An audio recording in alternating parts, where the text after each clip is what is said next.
Sir, kayo na ang tumatayo ngayon na ama ng Senado. Ngayon pong nagkakaroon pa rin ng bangayan, mga palitan ng akusasyon sa paniguan ni dating Senate President Alan Cayetano kasi may mga latest siyang statement against Senate President Pro Tempore Soto, Senator Ping, at sa magkapatid na Raffy. Paano niyo po ito i-address? Kakausapin niyo po ba, Senator Alan? Paghaharapin niyo po ba sila o wag na lang pansinin yung mga batikusan nila? Sabi ko nga, bukas yung aking pintuan para makipag-usap sa lahat ng senador, sa Mhm. mayorya or sa minorya. At marami na rin ako nakausap sa minority group, katulad ni Senator Marcoleta, ni Senator Camille, at ibang mga minority senators ay na-appoint na sa iba't ibang mahalagang committees, no? Kagaya ni Senator Mark Mhm. Villar, na sa Banking Committee, isa sa pinakamahalagang committee ng Senado. Si Senator Camille ay nasa government corporations. Mahalaga rin to. In fact, mahalaga yan ngayon dahil gusto nating mag-optimize ng government Mhm. spending. So, marami na rin mga senator ang na-appoint sa iba't ibang committees. At darating ang panahon na magkakaroon ng all-senator caucus para mapag-usapan itong mga priority measures. So for now, sir, wala pa ho kayo nakaschedule na meeting, wala pa ho pa kayong direktang pakikipag-usap kay dating Senate President Alan Cayetano? Sa ngayon, wala pa. But darating Mhm. din ang panahon.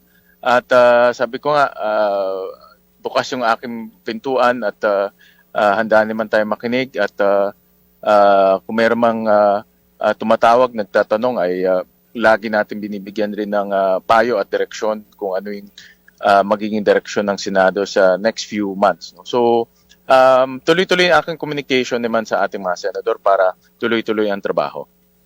At wala naman kayo, sir, plano na sabihan yung ilang majority na wag na lang sumagot sa anumang banat ni Senator Alan. Karapatan nila yun kung gusto nilang sagutin. Well, karapatan nila, mga senador sila eh. No? At Ah. in fact, hinalal sila ng tao para magbigay ng kanilang opinion at magbigay ng kanilang saloobin. So, karapatan nila yon. No? So, at Mhm. ang importante naman sa akin ay yung trabaho ay makabalik na tayo at maumpisahan na yung mga mahalagang hearings at consultative meetings. At umaasa ho kayo, sir, sa magiging cooperation ng minority bloc. Yeah, so kausap ko Senator Lauren at sabi niya ay bibigyan niya yung full support at cooperation niya sa mga issues at bills.